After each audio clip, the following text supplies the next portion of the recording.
So, you're Roman. I am. Can you introduce yourself? Sure. My name is Roman Shtylman. I'm the CEO and founder of Bitfloor.com.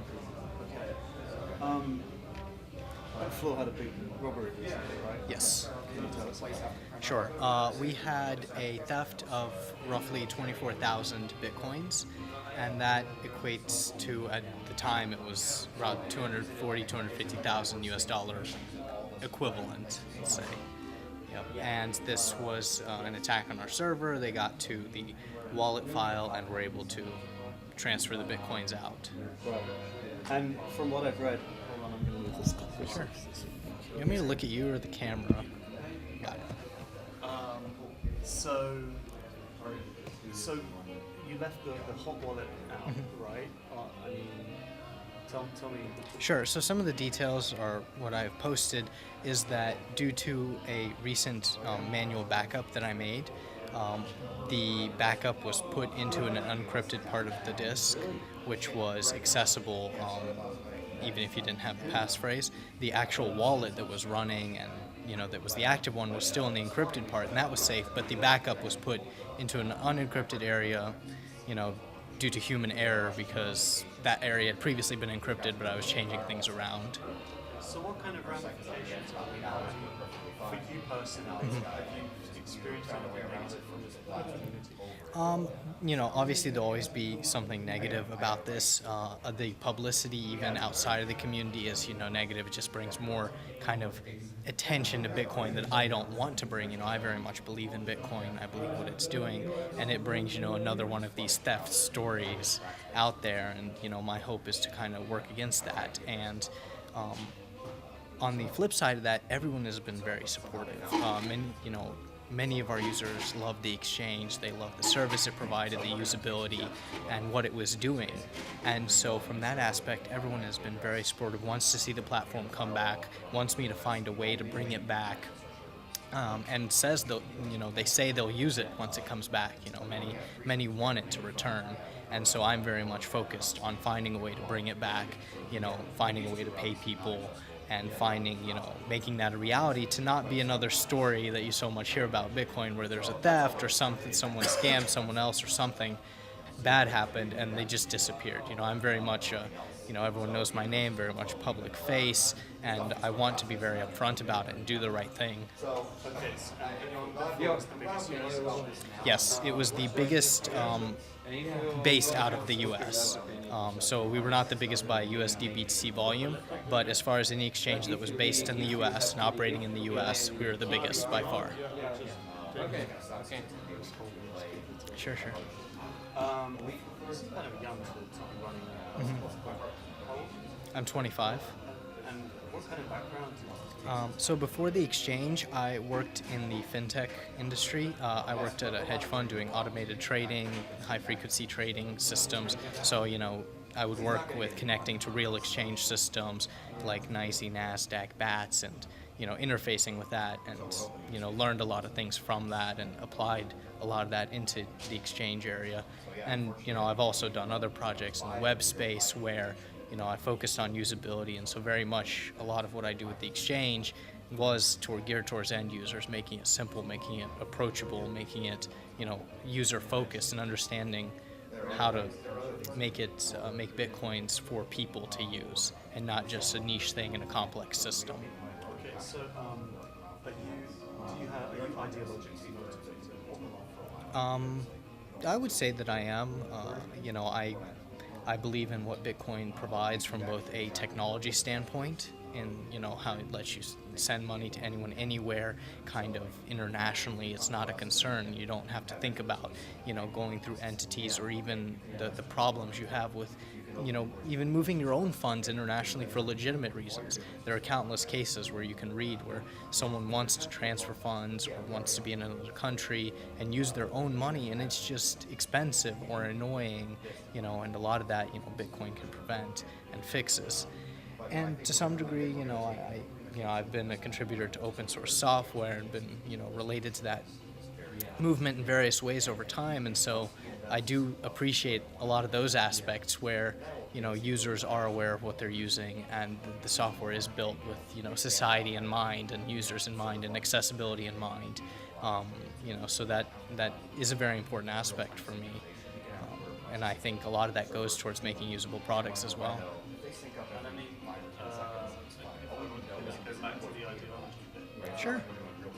How do you see Bitcoin fitting in with movements like Occupy, Anonymous, or Private Truth? I don't really see them as related necessarily. Certainly, Occupy was not.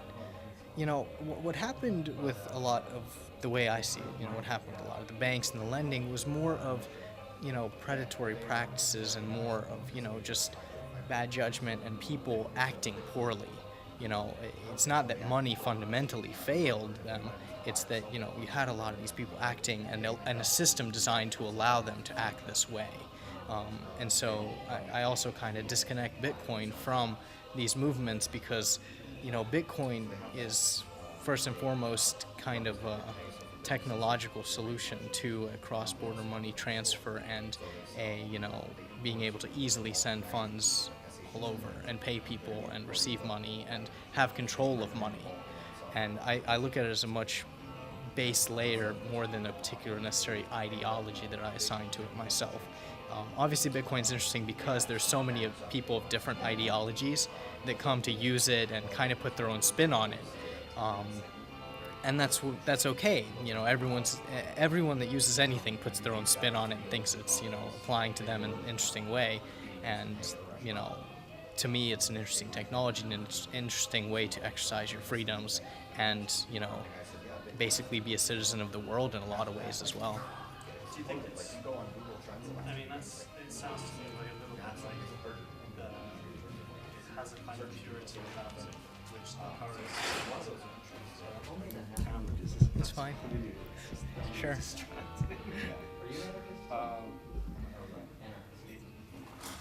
I mean, it seems like it's got purity which the current system doesn't have. Do you think there would be less corruption in the financial system and banking system if Bitcoin was in a big way? It's hard for me to really say that this early on, honestly. I think you can have corruption in any system, right? You're never going to be able to completely, at least I believe this, you're never going to be able to completely solve all problems using just technology. There's, society is a reality. How people behave in society and our interconnected relationships are very much a reality because that's the world we live in.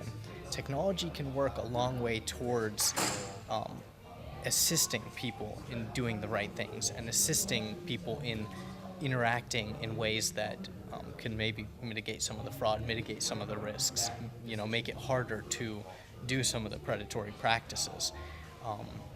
But at the end of the day, I feel that the people are still responsible for a lot of aspects of that. But kind of going back to Bitcoin, in that it allows you to, what's interesting about it is that because it puts more control of people instead of organizations and central authorities, you can start to build systems that allow you to interact, on top of a monetary system like Bitcoin, and still develop your own little communities and your own, systems on top of that you can be as large or small and as trusting, as forgiving as you kind of want.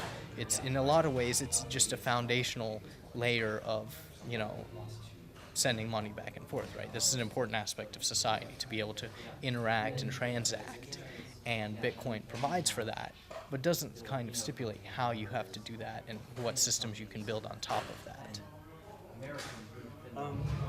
So, and you said that you kind of got quite a lot of forgiveness and understanding from I mean, forgiveness is probably not the right word. Certainly, there's a lot of support, and a lot of people want to see me do the right things and are seeing that I'm trying to take action to do the right things and are supportive of that. They're seeing that I'm handling the situation in a good way, and that they're seeing, hopefully that good things can come of this, and see that if Bitfloor is able to come out of it, it'll be stronger than ever before, and it'll have a very good presence in the community and show that it's, that there are people out there working for the good things in Bitcoin as well. Okay, so how much are you motivated by profit? Like when you started this Bitfloor with the exchange? I'm not motivated by obscene profit. For me, I wasn't even taking a paycheck from Bitfloor or anything like that. Actually, Bitfloor was generating very little revenue. It was only recently that I began covering some of the base costs. The margins are very low, and my fees are some of the lowest of any exchange. We even provided rebates, so it makes it even lower for us. So revenue, I see revenue generation as and to some degree profit as what allows you to continue sustaining your business and to continue to do good things and build upon that, right? It's unrealistic to say that a company cannot have revenue because or profit necessarily even because they have to sustain themselves. To me, profit is things that can be reinvested into the business and to grow and to incentivize others to do good things. But unless you have a proper company culture, your profits and revenues go to the wrong things. Again, this is, no one, even if you have Bitcoin and companies based around Bitcoin making money, it still comes down to company culture and the person's personal, feelings and opinions about how to use those profits and how to put that forward. And that's where the, social aspects are important again. So what are you planning sort of in a longer term, kind of 10-year time frame? Do you have plans for more Bitcoin businesses or to build the exchange up or are you looking towards the technology side of things? So at heart, right. So at heart, I'm a technologist, right? I build technologies. I very much focus on building systems for people to use. As far as a long-term horizon, and where I was even moving with Bitfloor, is making it more accessible for normal users for Bitcoin. Whether that includes wallets, whether that includes more deposit options, hopefully more accounts in various countries, so that even more people, because right now I only dealt with U.S. dollars. All of those things, very much focusing. So the exchange is an exchange. It's where people go and they can convert their currencies and traders can make markets. But I very much want to see it be more than that. I want to see, merchants accepted. I want to see the growth happen where everyone sees it as, all the tools are in place for them to live their daily lives using it. And making that possible is also important to me, but it's obviously a longer horizon to get there. Yeah, good conference. Yeah, I have. Yeah. There's a lot of people I got to meet that you interact with online some, but you never meet them in person, and many more that have heard about what's been going on with Bitfloor, but got to meet me in person and talk to me about it and had a good experience as a result. What kind of experience with the media have you had over there? What's that? What kind of experience with the media have you had over Bitfloor? Honestly, I haven't had any experience with the media over Bitfloor. I have a few interviews coming up. But any of the things published up till now have been just based on the post that I made. No one has really contacted me about more than that. I did an interview just earlier with Bitcoin Magazine, which is a big, publication in the Bitcoin space, and that was kind of the first interview I did after the incident with anyone kind of talking to me about it. And it was like a week ago, 10 days? Yes, it was like a week or 10 days, something like that, when the incident happened, yes. And it hasn't affected the price, the value? No, it wouldn't have. The exchange was not, we had some volume, we were growing, but it was not, as if the major, the number one player went down or anything like that. The price has gone up a little since then, but I don't believe that's to do anything with our exchange. It's just the price has kind of a trend around there. Okay. So, to people who are wary, who point out, there's been this theft from Bitcoinica, now there's been this big Bitfloor. What would you say to them? People who are generally skeptical of Bitcoin as a medium, right? Just Mickey Mouse money. Exactly. So the first thing I would tell them to do is very much separate what happened with Bitcoinica and what's happening with Bitfloor.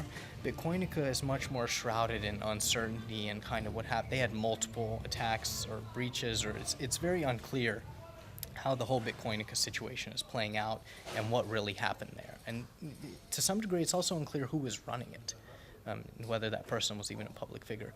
With Bitfloor, I'm very much out there. I'm very much open about what's going on. People know who I am, and I don't hide who I am. I very much try and run it as a legitimate business based out of New York, doing all the things I feel to be proper and to that end, I tell them to, look at how the situation is being handled and look at this, as something that can be very good that comes out of it. It's very much not just monopoly money. People are using it for real things. It's growing. It's getting adoption in the merchant sector. BitPay is doing great things with getting merchants signed up to use Bitcoins for anything, cupcakes, you name it. You can start buying that stuff with Bitcoins. And that's a reality. This is not something I'm talking about, in 10 years from now. This is something that's happening today. Yeah, this noise is just driving me nuts. But it's really nice to meet you. It's a good interview. Oh. And yeah, I mean, like I said, you seem going to be running. Yeah, a lot of people say that. Yeah. And to some degree, you have the Bitcoin space is interesting because it brings in, like I said, a lot of mix of people, and you have a lot of new blood that are anxious, want to do these things and take some of the risks. You need young people that will take risks and whatnot, and you have the older people that can kind of bring that down, manage it a little more. You have the whole spectrum of people in the Bitcoin space, and yeah, certainly, I'll experience my fair share of, mistakes and whatnot as I get better at it, but. I'm confident that I can still do the right things. I'm in touch with people to do the right things. That's pretty cool. Yeah. I think that's really cool actually, and I think everyone appreciates that. Yeah. So as long as it turns out good, it'll be a very good example. That's Right. yeah. And I mean, how far off are you in terms of being able to reimburse people? So that's harder to answer. Yeah. I'm planning to restart some basic operations with new funds soon so that people can start using the platform again. But as far as talking about investors and getting funds to repay people, we're looking at, maybe a month, maybe a little more to kind of make such decisions, mostly because the amount of money involved. You can't make any promises. Right, exactly. I'm very, cautious with what I say. I indicate that my goals are to repay people and I'm looking to do that, but by no means am I saying what time frame and how that's going to happen, mostly because it would be wrong of me to do so, because I don't know, right? So I tell people as soon as I know, that as more concrete information becomes available to me and decisions are made, then I can tell people, but until that's a reality for me, I can't make any promises either. Okay, so a month might be a bit optimistic. A month to 2 months where, because the thing is, especially with investors into an actual company, if, you go the investment route or partnering or something, papers have to be signed, money has to be moved, and now it's not like internet time we're dealing with here, lawyers have to review the things, it has to be done properly. So, I'm only even going to be back in New York mid-October myself to even sign anything physically, so that's why it's going to take several months before that process begins to unfold, but it's very much something I am focusing on. I don't, not going anywhere. Just one last question. Mm-hmm. What about Pirates at 40 and this Ponzi scheme? Have you heard anything on that? Are you interested in that? I mean, it's obvious. It's hard to miss. It was such a big thing. It's everyone will say it was obvious after the fact. It was a Ponzi scheme and all this stuff, and it's going to be another lesson to many. The risk profile for people dealing with Bitcoins is going to change over time. They're going to realize that, you have to be careful where you put them, who you use them with, how much you give away, and, everyone's going to learn these hard lessons, I think. The thing with Pirate, again, is, whereas Bitfloor, it's me, people know me, they can look me up, I don't hide myself. Pirate, again, it's unclear who he was. People were just giving him a lot of money without even knowing who he was, and, you can tell me about trust ratings on networks and things like that, but at the end of the day, you really want to kind of identify that you know who you're dealing with, especially in this early stages of the game. It's important, I think, to meet face-to-face, to know the people, and to establish legitimate relationships. It's, the anonymity and pseudo-anonymity aspects are interesting for the people maybe doing the payments, but from the business side, you very much have to, if you want to do it right, you got to be a little more upfront about it. Yeah. All right. No. Really nice to meet you. Pleasure. With an outbox, people.